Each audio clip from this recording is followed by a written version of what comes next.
Good morning friends. Him update channel में आज की मुख्य खबरों के साथ आप सभी का स्वागत। नए सिरे से लिख रहे देश का इतिहास, मोदी बोले पहले जानबूझकर विदेशी एजेंडा बढ़ाने का काम हुआ। प्रधानमंत्री नरेंद्र मोदी ने नए सिरे से देश का इतिहास लिखे जाने का जिक्र करते हुए कहा कि अब तक भारत के इतिहास को दबाया गया। पहले जानबूझकर विदेशी एजेंडा बढ़ाने का काम किया गया। भारत का इतिहास सिर्फ गुलामी का इतिहास नहीं, यह योद्धाओं का इतिहास है। अत्याचारियों के विरुद्ध अभूतपूर्व शौर्य और पराक्रम दिखाने का इतिहास है। हम इन गलतियों को सुधार रहे हैं। देश का इतिहास लिखा जा रहा है। गणतंत्र दिवस समारोह में मुख्य अतिथि होंगे मिस्र के राष्ट्रपति। 26 जनवरी 2023 को होने वाले भारत के गणतंत्र दिवस समारोह में इस बार मिस्र के राष्ट्रपति अब्देल फतेह अल मिसी मुख्य अतिथि होंगे। भारत ने उन्हें न्योता भेज दिया है। भारत का यह कदम मिस्र के साथ राजनीतिक और सैन्य संबंधों को मजबूती प्रदान करने में मददगार होगा।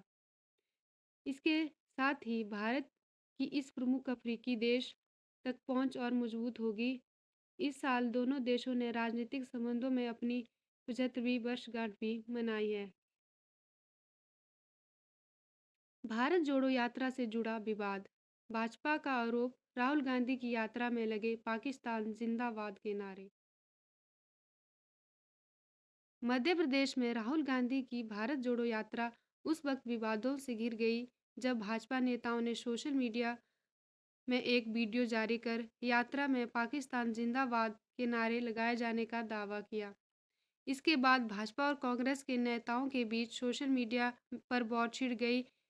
कांग्रेस ने इसे भाजपा की बौखलाहट और यात्रा को बदनाम करने की साजिश बताया। भाजपा के आईटी सेल के प्रमुख अमित मालवीय ने आरोप लगाया कि मध्य प्रदेश में राहुल गांधी की भारत जोड़ो यात्रा के दौरान पाकिस्तान जिंदाबाद का नारा लगाया गया।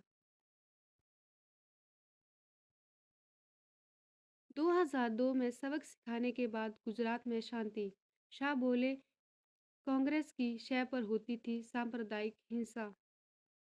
केंद्रीय गृह मंत्री अमित शाह ने शुक्रवार को कहा कि गुजरात में पहले असामाजिक तत्व हिंसा में लिप्त थे और कांग्रेस उनका समर्थन करती थी। हालांकि अब 2002 में सबक सिखाने के बाद आरोपियों ने ऐसी गतिविधियां बंद कर दी है। भारतीय जनता पार्टी में राज्य में स्थायी शांति कायम की है।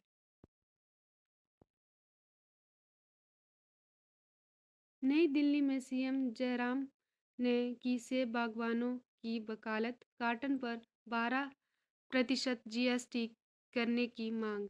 बजट पूर्व बैठक में बागवानों के हितों का दिया हवाला। पर्वतीय राज्यों के लिए हुई एम्बुलेंस की मांगी रियायतें।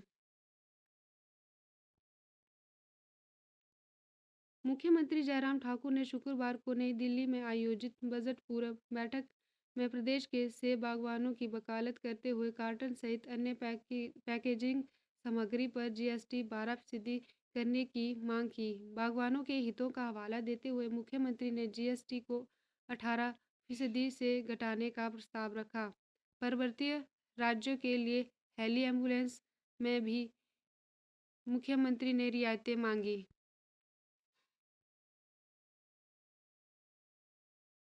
हिमाचल में 1 दिसंबर से हवाई सेवाओं के विस्तार के लिए चुनाव आयोग ने दी मंजूरी। शीतकालीन पर्यटन सीजन को देखते हुए प्रदेश सरकार ने आयोग से उठाया था मामला। हिमाचल में 1 दिसंबर से हवाई सेवाओं का विस्तार होगा। आचार संहिता के बीच चुनाव आयोग ने इसे मंजूरी दी है। हिमाचल में शीतकालीन पर्यटन सीजन को देखते हुए सरकार ने चुनाव आयोग से मामला उठाया था। देश और विदेश के पर्यटकों को दिल्ली, शिमला, कुल्लू के लिए सप्ताह में 4 दिन हवाई सेवाएं मिलेगी। दिल्ली, शिमला और धर्मशाला के लिए सप्ताह में 3 दिन सैलानियों को हवाई सेवाएं मिलेगी।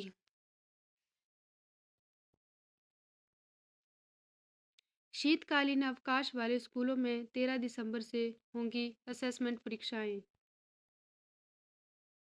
हिमाचल प्रदेश के शीतकालीन छुट्टियों वाले स्कूलों में 13 दिसंबर से असेसमेंट परीक्षाएं होंगी।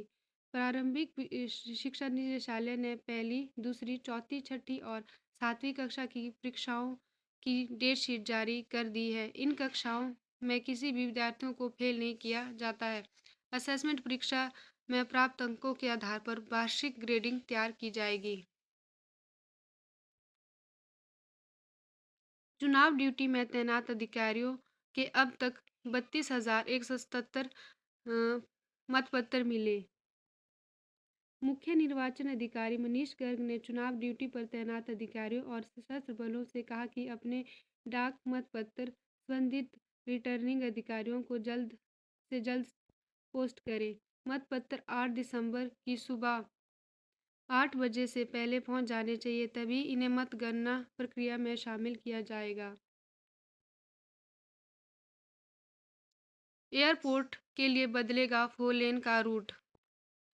कांगड़ा एयरपोर्ट के विस्तारीकरण के चलते 4 लेन का प्रारूप भी बदल जाएगा। बनोई के मोटौर पर 4 लेन सड़क बनाने के लिए जिला प्रशासन ने NHAI को 3 ऑप्शन दिए हैं। 8 लाख स्कूली बच्चों को वर्दी जल्द। चुनाव आयोग ने शिक्षा विभाग को टेंडर खोलने को लेकर दी परमिशन। प्रदेश के सरकारी स्कूलों में पढ़ने वाले 8 लाख छात्रों को जल्द वर्दी मिलेगी। चुनाव आयोग ने शिक्षा विभाग को बच्चों के लिए नई वर्दी खरीदने की परमिशन दे दी है। चुनाव आचार संहिता के चलते शिक्षा विभाग ने चुनाव आयोग से नई वर्दी खरीदने की परमिशन मांगी थी। अब परमिशन मिलने के बाद वर्दी के लिए टेंडर खोला जा सकता है। प्रदेश में ऐसे छात्रों जो लंबे समय से वर्दी का इंतजार कर रहे हैं, उनका इंतजार भी खत्म हो गया है। यूजी के खराब परीक्षा परिणाम पर प्रदेश भर में उबाल। HPU में पुलिस से धक्का मुक्की। ऊना के बटोली कॉलेज में छात्रों ने दूसरे दिन भी गेट पर जड़ा ताला। करनी पड़ी 2 दिन की छुट्टी।